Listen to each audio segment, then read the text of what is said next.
Dieu digne de louange. C'est l'histoire de cet homme de Galilée. C'est l'histoire de cet homme qui a bouleversé l'histoire de l'univers. C'est l'histoire de Jésus-Christ de Nazareth. C'est l'histoire de cet homme de Galilée qui a bouleversé toute l'histoire de l'univers. C'est l'histoire du Fils de Dieu, du Fils de l'homme. Gloire à toi.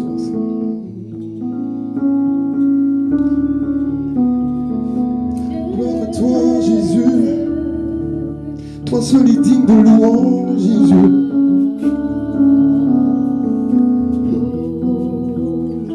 Je veux te raconter cette histoire. Alléluia. Tu es ma délivrance, Seigneur. Tu es ma délivrance, Seigneur. Tu es ma délivrance, Seigneur. Tu es ma délivrance, Seigneur. Oui, tu es ma délivrance, Seigneur. Tu es ma délivrance, Seigneur. Oui, tu es ma délivrance, Seigneur. Et tu es ma délivrance. C'est pourquoi je veux le dire. Tu viens du ciel sur la terre, montrer la voie de la terre à la croix. Tu viens payer ma dette de la croix jusqu'au tombeau et du tombeau jusqu'au ciel. Je loue ton nom éternel. Tu viens du ciel pour montrer la voie au sol. Tu nous as tellement aimés. Tu viens pour payer de la croix jusqu'au tombeau et du tombeau jusqu'au ciel.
Seigneur, toi serais venu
quels que soient les vents et marées. Nous sommes comme ce petit oiseau.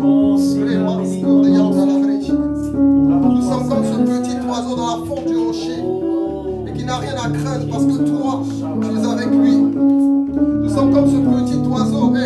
Rema Chariski de Yantalabrosa. Kerebo Chariski de Mascot qui dirait Bracoriski. Nous savons que tu es avec nous, Seigneur.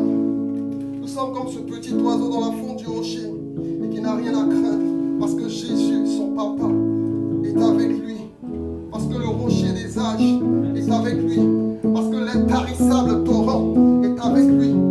Oh, parce que le maître des temps est avec lui. Oh Jésus. Oh Jésus. Oh. Hey. Il a retrouvé son maître Jésus. Il a retrouvé son papa Jésus. Il a retrouvé son Seigneur Jésus. Il a retrouvé son maître Jésus. Il a retrouvé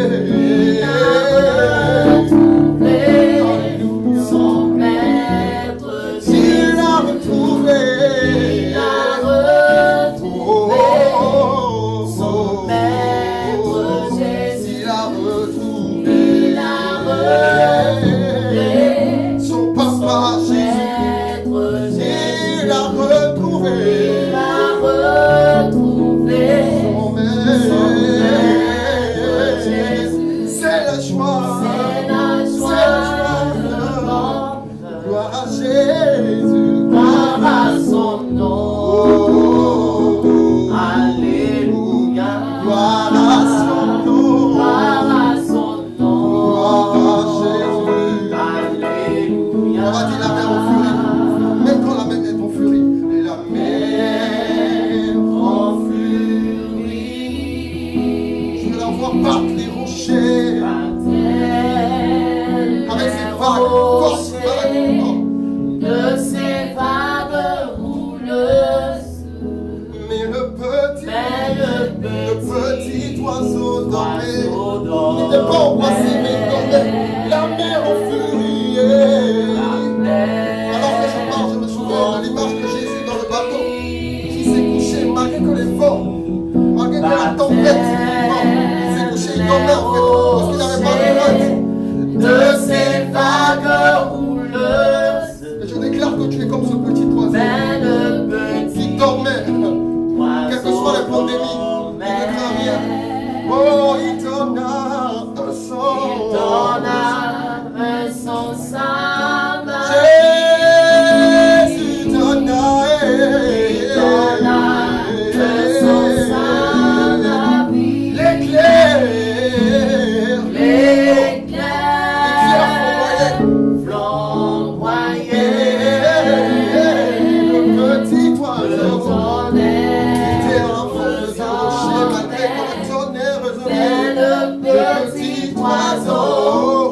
Dans la force du rocher, dormait paisiblement, car il avait la paix. Il a retrouvé son maître Jésus. Il a retrouvé son maître. Il a retrouvé. Alléluia. Son Maître Jésus, celui qui règne au-dessus de Dieu. Il a Alpha, Oméga, celui qui tient la clé de ta vie, celui qui quand il ouvre, personne ne fermera, celui qui quand il ferme, personne ne fermera. Il a retrouvé Jésus, il a retrouvé le seul qui a été trouvé, et de rendre les sauts. Il a retrouvé le véritable Dieu, celui qui est. Il a retrouvé son papa. Il a retrouvé son maître. Il a retrouvé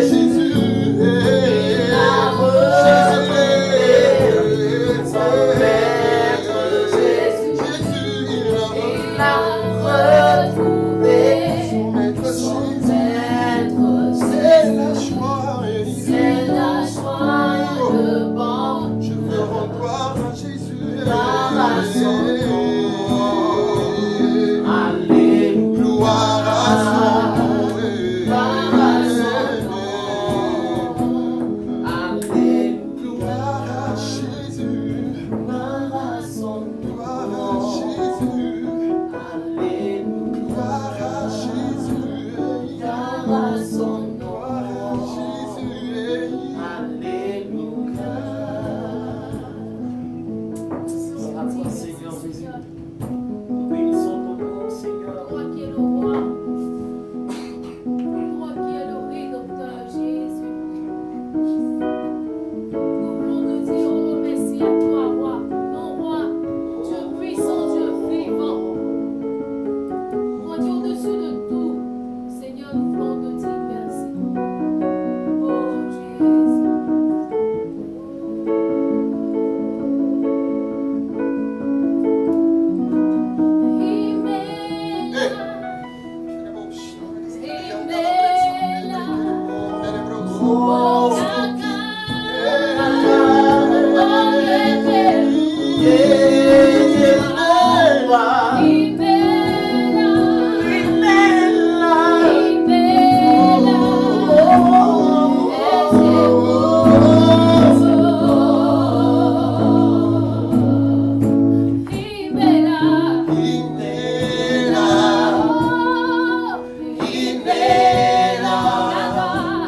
Oh, God.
sans toi.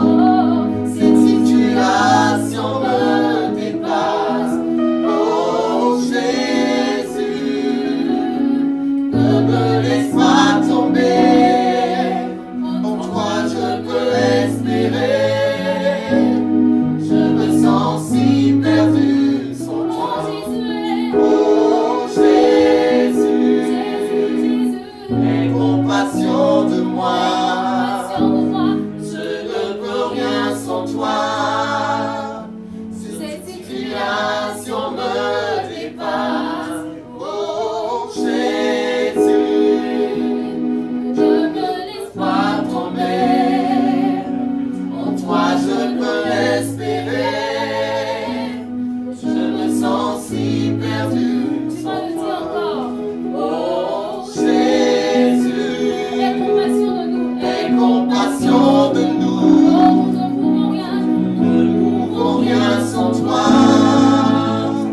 Cette situation nous dépasse. Oh Jésus, ne nous laisse pas tomber. En toi nous voulons espérer. Je me sens si perdu sans toi. Oh Jésus, ne me laisse pas tomber. Je ne peux rien sans toi. Cette situation me dépasse. Oh Jésus, ne me laisse pas tomber. En toi je peux espérer. Je me sens si perdu sans toi. C'est toi, Jésus, qui vient avec nous nous console. Oh, oh. Toi, le consolateur. Jésus, toi, la issue. Quelle que soit la situation, Jésus, tu l'as décanté. Nous ne pouvons rien sans toi. Nous ne pouvons rien sans toi, Yahvé. Nous ne pouvons rien sans toi, Jésus. Nous allons le dire encore, Jésus, la situation nous dépasse, mais toi seul es à même de nous canaliser. Alléluia. Oh, Jésus, aie compassion de moi. Je ne peux rien sans toi. Cette situation me dépasse. Oh Jésus, ne me laisse pas tomber. En toi je peux espérer. Je me sens si perdu sans toi. Oh Jésus, aie compassion de moi. Je ne peux rien sans toi. Cette situation me dépasse. Oh Jésus.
Gloire à Dieu.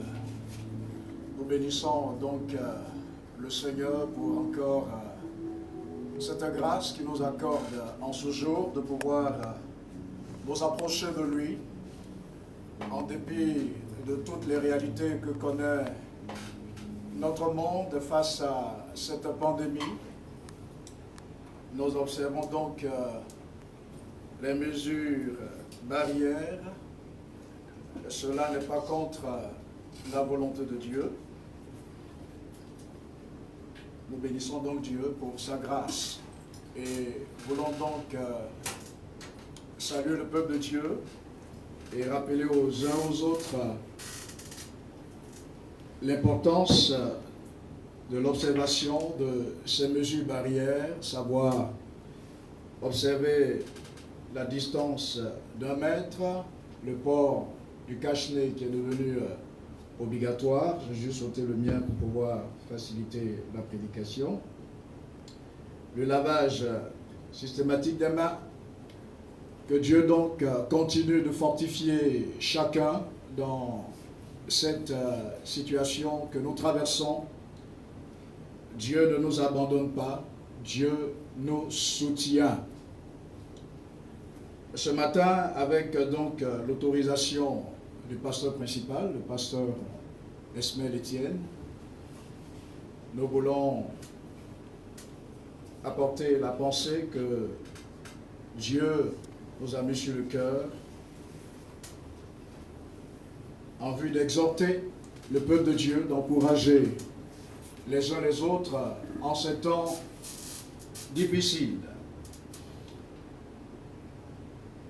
Nous allons lire donc sans plus tarder Matthieu, l'évangile selon Matthieu, chapitre 16 et les versets 18 à 19. Nous faisons la lecture. Et moi, je te dis que tu es Pierre, et que sur cette pierre, je bâtirai mon église, et que les portes du séjour des morts ne prévaudront point contre elle. Je te donnerai les clés du royaume des cieux. Ce que tu liras sur la terre sera lié dans les cieux, et ce que tu délieras sur la terre sera délié dans les cieux. Père, nous te bénissons pour ta parole. Merci de parler à nos cœurs, ainsi qu'à tous ceux qui nous suivent et tous ceux qui nous prendront en marche. Nous prions que ton bon esprit nous conduise, ton bon esprit parle à nos cœurs, et que par le Saint-Esprit, Jésus-Christ soit révélé et glorifié. Merci notre Dieu. Amen. Nous venons donc de lire un passage de l'Évangile selon Matthieu. Et ici, il est question d'un entretien que le Seigneur Jésus a eu avec ses disciples. Et il leur a donc demandé de dire ce qu'il savait à son sujet. Et la question était précisément: qui dit-on que je suis, moi le Fils de l'homme? Et à cela, certains diront: tu es Jean-Baptiste. Certains disent que tu es Élie, d'autres Jérémie, et encore d'autres personnes: tu es un prophète. Et Pierre donc va effectivement répondre en faisant ressortir que Jésus est le Christ, le Fils du Dieu vivant. C'est donc suite à cette réponse inspirée de Dieu que Pierre a apporté que le Seigneur va saisir l'occasion et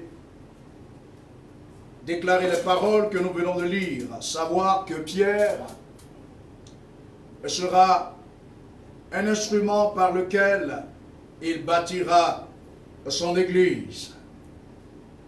Ce matin, nous voulons parler de Dieu et son Église. Dieu et son Église. À travers donc ce passage, cette déclaration du Seigneur, nous comprenons clairement que le Seigneur est donc le propriétaire de l'Église. Il est celui qui a donc eu le projet de l'Église, le projet de bâtir l'Église. il exprime en disant « Je bâtirai mon Église ». L'Église appartient donc au Seigneur Jésus-Christ. Et en plus de bâtir cette Église, il fait la promesse selon laquelle les portes du séjour de la mort ne prévaudront point contre cette Église. Oui, c'est un privilège que d'appartenir à cette Église du Dieu vivant, celui qui fait la promesse de la bâtir, mais aussi de la préserver. Faisons-nous partie de l'Église de Dieu? Deux réponses à ce niveau se présentent à nous.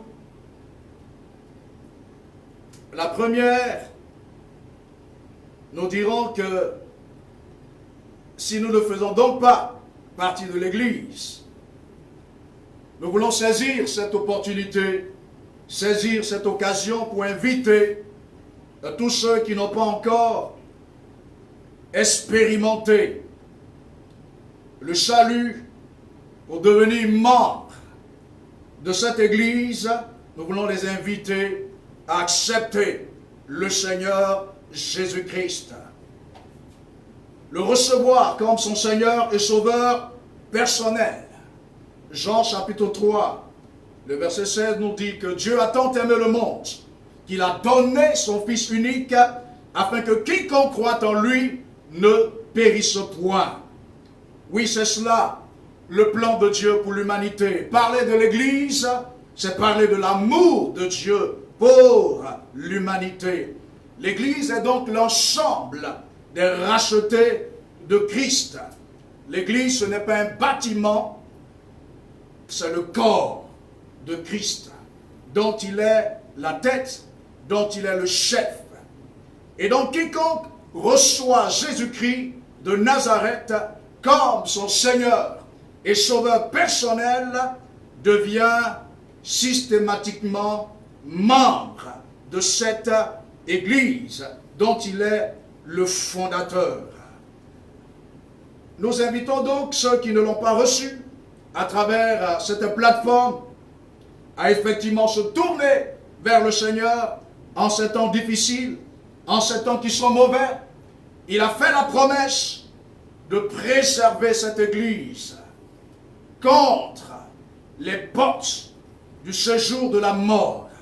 Nous savons qu'aujourd'hui, la mort fait rage et l'humanité tout entière est troublée. Mais recevoir Jésus dans notre vie, c'est expérimenter la nouvelle naissance, mais c'est aussi avoir un bel avenir, celui de la vie éternelle. Ne pas connaître la seconde mort.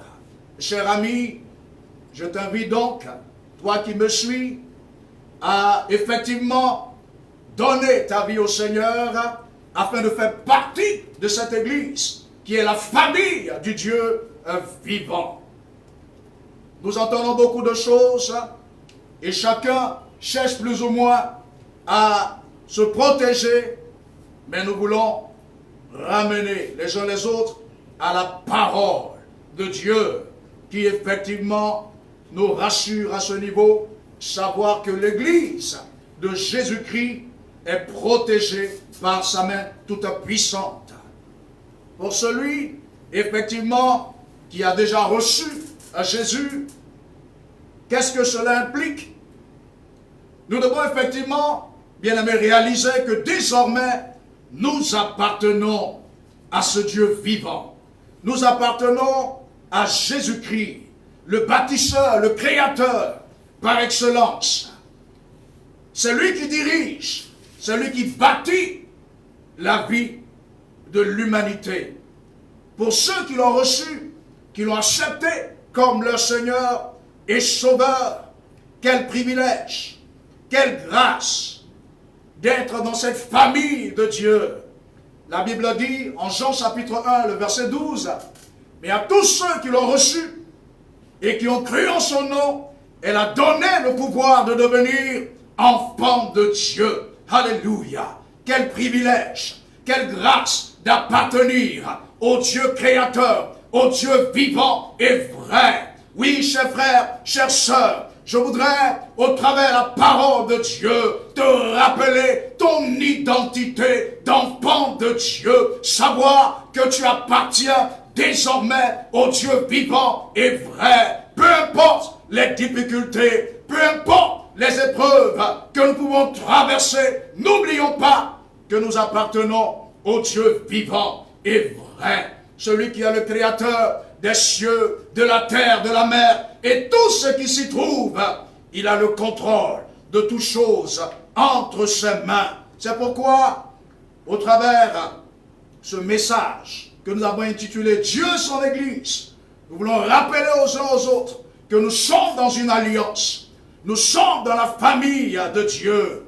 Et face aux épreuves, à cette pandémie, nous devons nous souvenir que nous avons un Père qui, effectivement, veille, qui prend soin de nous. Oui, bien-aimés, les réalités, elles sont là. Aujourd'hui, que d'entreprises qui ont fini par mettre la clé sous le paillasson, que de chômage technique, que de frayeur, que de difficultés, que de souffrance. Oui, chers bien-aimés, devant ces réalités, Dieu, effectivement, se montre à nous pour nous rappeler ce matin qu'il est avec nous, qu'il prend soin de nous. C'est lui qui bâtit nos vies. L'humanité se trouve à une époque où elle a perdu le contrôle de toutes choses. Les grandes puissances se posent des questions. Les grands scientifiques se posent des questions. Mais pour nous, peuple de Dieu, c'est une autre étape. C'est aussi une occasion pour nous d'expérimenter la toute-puissance de Dieu, le véritable bâtisseur, qui a le pouvoir en toutes circonstances de se glorifier. Bien-aimés, avec Dieu, nous ferons des exploits, nous dit sa parole. Et nous voulons, nous, Églises, nous encourager, nous exhorter, effectivement, à rester avec Dieu. Alléluia. En ces temps de confinement, en ces temps de réflexion, soyons attachés à notre Dieu. Restons attachés à notre Seigneur. Restons attachés à notre Rédempteur, qui a le pouvoir de bâtir, qui a le pouvoir de transformer. Il nous dit, en Ecclésiaste chapitre 9, le verset 11, que la vie dépend des temps et des circonstances.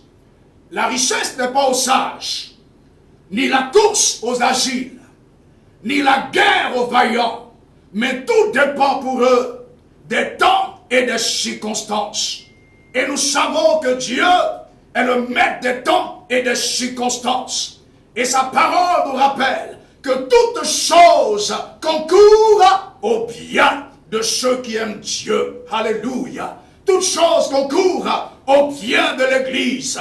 Et ce matin, nous voulons nous encourager, interpeller chacun d'entre nous, effectivement, à réaliser que Dieu, dans cette situation, veut nous conduire à une autre dimension. Dieu veut bâtir nos vies. Ce qu'il attend de nous, c'est qu'effectivement, nous puissions compter sur lui, que nous puissions effectivement nous abandonner entièrement entre ses mains. Gardez les regards fixés sur sa parole.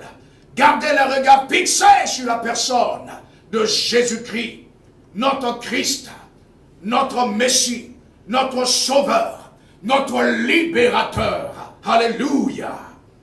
Ce matin, il est encore là parmi nous. Il est le chef de son Église. Il est le bâtisseur de son Église. Et il veille sur son Église. Et je veux bien aimer t'encourager ce matin à réaliser cette grâce, à réaliser ce privilège d'être enfant de Dieu. Gardons les regards fixés sur notre Dieu. Alléluia. Job a traversé des moments difficiles. À un moment donné de son histoire, il a connu la perte de ses biens. Il a connu la perte de ses enfants. Il a connu la maladie. Mais au milieu de toutes ces choses, Job a gardé les regards sur le Seigneur. Et nous voyons que dans la fin de l'histoire de la vie de Job, le bâtisseur par excellence, alléluia, le Rédempteur vivant et puissant, va se révéler.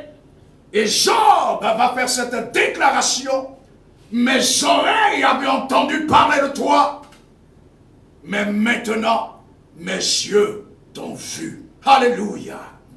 Oh, que la bonne main de Dieu qui a soutenu Job puisse soutenir l'église de Dieu, afin qu'au milieu de cette tempête, nous puissions garder le cap, garder les regards fixés sur le bâtisseur de l'église. Oui, Dieu veut bâtir nos vies.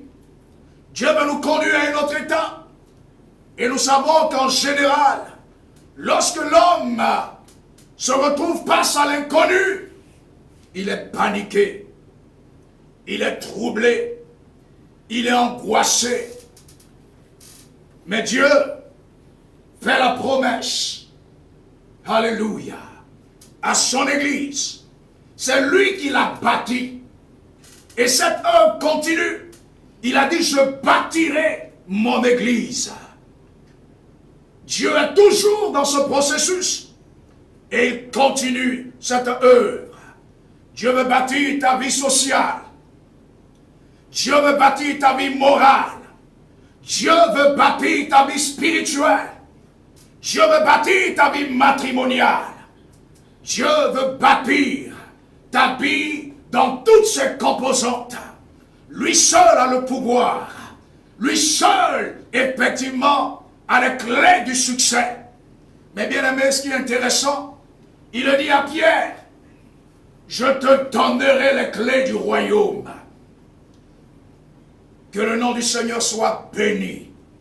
De savoir qu'il donne les clés du royaume à son église, à ses élus, afin qu'effectivement ceux-ci puissent avoir libre accès au royaume. Alléluia. Les clés du royaume nous parlent de l'autorité que Dieu confère à ses saints, que Dieu confère à son peuple. Oui, en Jésus-Christ, nous sommes plus que vainqueurs devant l'adversité, devant l'incertitude, devant les difficultés. Bien-aimés, n'oublions pas que Dieu veille sur son église. Les vents peuvent souffler, l'ennemi peut se déchaîner, mais réjouissons-nous, bien-aimés, de ce que les portes du séjour de la mort ne prévaudront point contre nous. Serait-ce la mort physique? Serait-ce la mort spirituelle? Serait-ce la mort, j'allais dire, émotionnelle? Aujourd'hui, notre monde est triste. Les regards sont hagards, anxieux. Mais Dieu reste le même. Dieu veille sur son église. Et je veux te dire, bien-aimé, Dieu veille sur toi. Salomon, le fils de David, l'a expérimenté. Et il a pu faire cette déclaration en le psaume 127. Et le verset 1, Cantique des degrés de Salomon. Si l'Éternel ne bâtit la maison, ceux qui la bâtissent travaillent en vain. Si l'Éternel ne garde la ville, celui qui la garde veille en vain.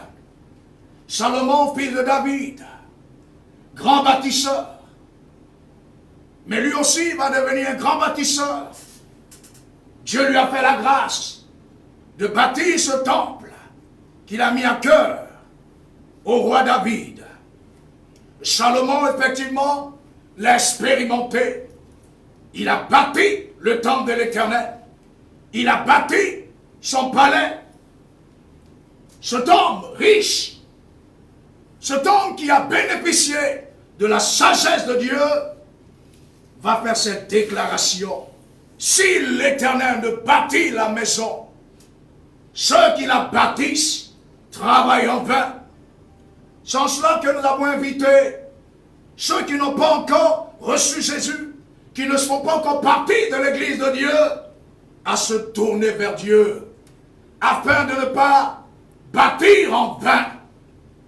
Oui, chers bien-aimés, Dieu veut bâtir nos vies. Donnons-lui simplement l'occasion, en ces temps de la fin, en ces temps difficiles, de bâtir notre vie. Alléluia. Il a dit aussi, si l'Éternel garde la vie, celui qui veille, il veille en vain. S'il y a un mot aujourd'hui qui prévaut dans notre monde, c'est celui de la sécurité sanitaire. Nous avons connu des menaces face aux guerres, des menaces face à la famine. Que de mots. Mais cette situation, elle est toute, j'allais dire, spéciale. Parce que se produisant partout, pratiquement, à la fois. À qui donc se confier? La médecine est toujours à pied d'œuvre. Dieu n'est pas contre la médecine. Il est d'ailleurs celui qui guérit. Les médecins soignent, mais Dieu est celui qui guérit. Il est celui qui assure la véritable sécurité. Nous avons besoin que Dieu garde effectivement nos vies, que Dieu garde la ville. Oui, nous avons réalisé qu'aujourd'hui, notre monde est devenu une ville. Notre monde est devenu semblable à une petite ville où les choses se répandent si facilement.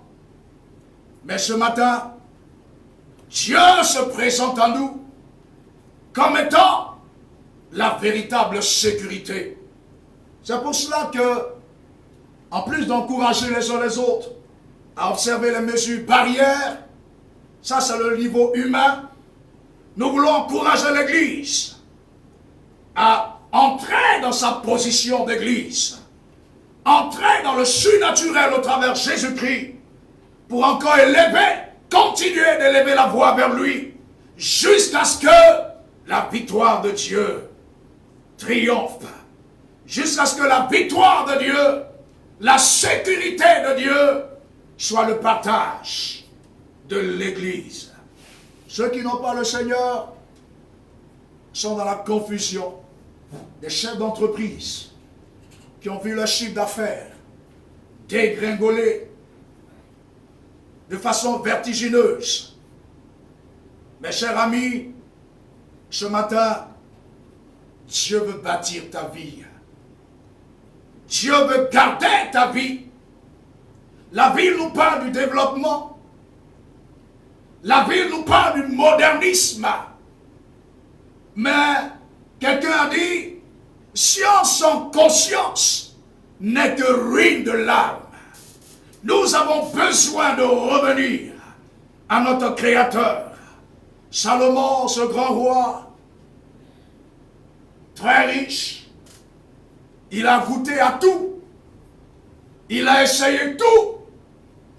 Mais à la fin de sa vie, il a reconnu que si Dieu ne bâtit, ceux qui travaillent en vain. Ce matin, Église de Dieu, n'oublions pas notre alliance avec Dieu. N'oublions pas notre position en Dieu. Nous sommes la lumière du monde. Nous sommes le sel de la terre. Oui, en ces moments difficiles, Dieu veut au travers son Église faire briller sa gloire. Dieu veut au travers son Église apporter le réconfort. Oui, chers bien-aimés, à travers la parole de Dieu, sous